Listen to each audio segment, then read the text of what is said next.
What's up, guys? Well, I just got back from Colorado where I got to spend some time with the master blacksmith, and we decided to do a collaboration. His name is John with Black Bear Forge. If you guys didn't see last week's video, be sure to check it out. We forged this hammerhead here, 2.5 pound cross peen hammer. Works really well. I had a lot of fun.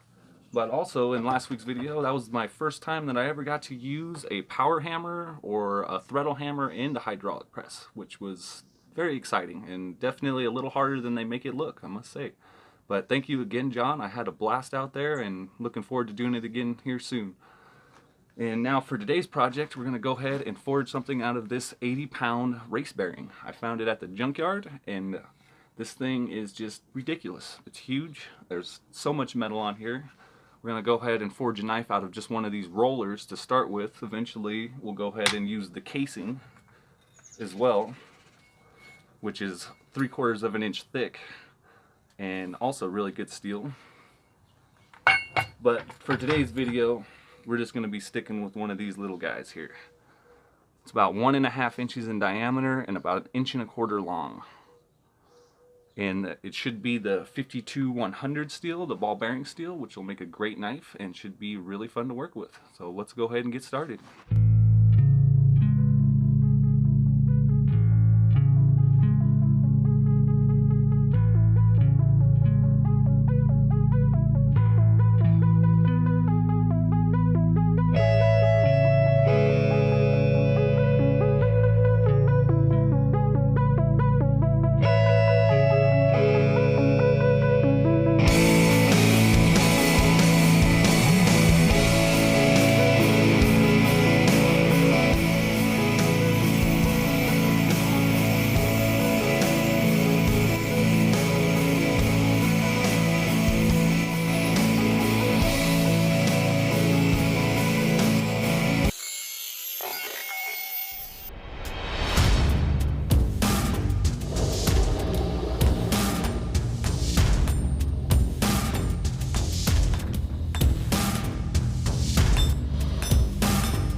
Alright, well, I hope you guys enjoyed that as much as I did, because that was a lot of work, a lot of hand filing.